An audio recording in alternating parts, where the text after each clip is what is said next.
Hey guys, my name is Julius and welcome back to another video. When I was a kid, I was always told many stories of how a person became successful even if they came from a poor background. Some of these stories were real, don't get me wrong, but some were made up to motivate us, to give us hope and to tell us that we can also make it. Now, you can be successful, you can become rich after overcoming enough challenges and struggles.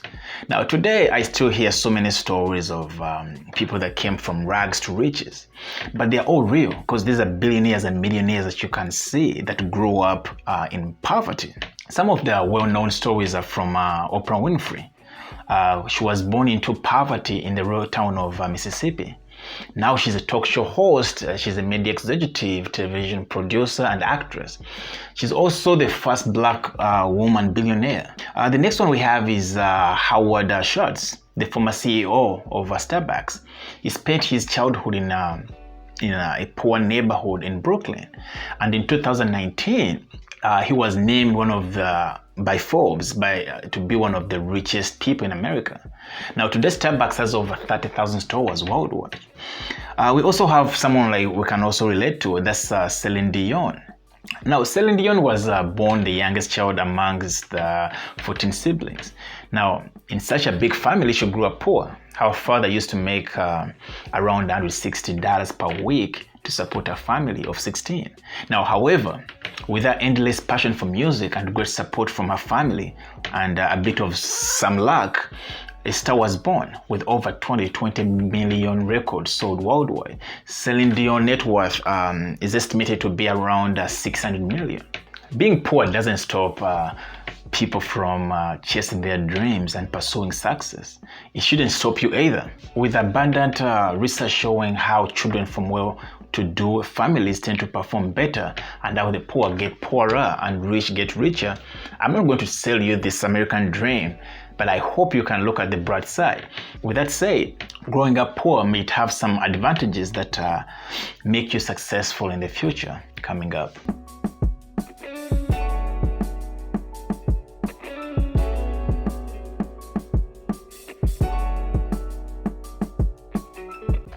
Now, one of the advantages of growing up poor is you can learn to live on a cheap budget.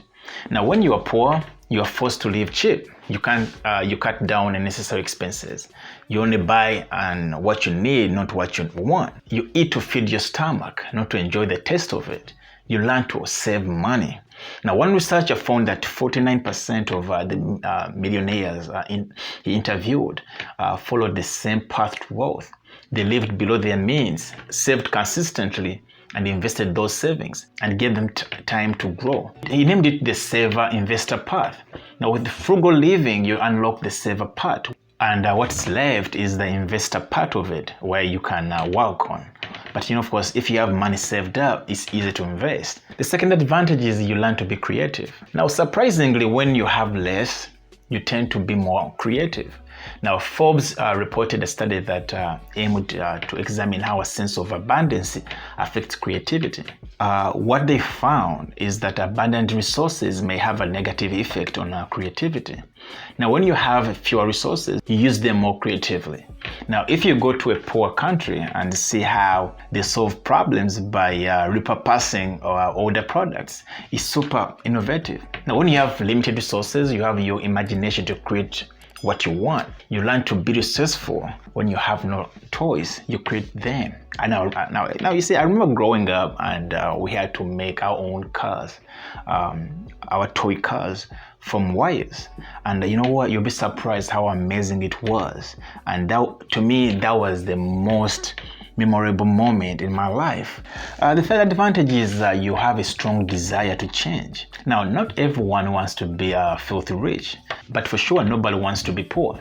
Now, who likes to struggle to make ends meet? Now, who doesn't hope to eat what they like, live where they want, and wear what they love? Now, poverty can either beat you down or make you stronger, right? Now, it totally depends on your mindset. Now, being poor can be your excuse or your motivation. Now, in your life, you can blame a lot of people and you can drown in self-pity. Or you can pick yourself up and say, hey, listen, I have to be responsible for my finances. Now, if you have a strong desire to transform your life and willing to die for it, you are more likely to succeed. The fourth advantage is you appreciate every single opportunity. Now, frankly speaking, not being rich is like missing a head start, because you lose many opportunities and advantages such as learning, networking, health, and more. Now, this is exactly the reason why poor people appreciate opportunities more. Now, they would embrace their chances given and work their ass off to achieve success. Now, living in poverty makes them more grateful for what they have. I mean, they don't take things for granted. They are more easy to be satisfied and hence happier life too. Now, the fifth advantage is you have less worries. Now, ironically, you have fewer things to worry about. Your only concern is money. Your focus is just to make more money. Money can probably solve most of your current problems. Now, what about those who are filthy rich? Now, they fear the losses in the stock market. They are afraid of getting robbed. They worry about their passion, dreams, comfort, style, next travel destination, the taste for food and other items which don't appear to be your immediate concern. The sixth advantage is that you are more cautious with failure. Now, failing means going back to poverty. Losing your job means your financial crisis will come back. Now, you want to avoid that. You don't have safety net. You have no success. You have to succeed. Now, I think my whole life, because of where I come from, I had a fear of failure. That's not necessarily a bad thing. You can be too successful. Now, you become cautious in decision making in order to avoid making mistakes. You become more responsible, making less unwanted mistakes that may eventually help you to achieve success quicker. Now, most importantly, you won't give up easily. Advantage number 7, you probably have a better survival skills. Now, guess who will survive longer if a poor guy and a rich guy were both washed up into a desert island? My bet is the poor guy, unless they decide to help each other out. And why do you think I think like that? Because those who grow up poor tend to have better survival skills. They have an adapt or die mindset. They lived in a less decent environment and have fewer resources, therefore making them highly resourceful and resilient. Now, when you don't have money to buy what you need, you either learn to live without it or find a way to create it yourself. Advantage number 8 is you have more true friends. Now, everyone wants to ride with you in the limo, but what you want is someone who will take the bus with you when the limo breaks down. That's from Oprah Winfrey. Now, rich people are often surrounded by fair weather friends. If you're poor, the good news is you don't have to deal with them. Now, those who are here with you all these difficult times are your true friends.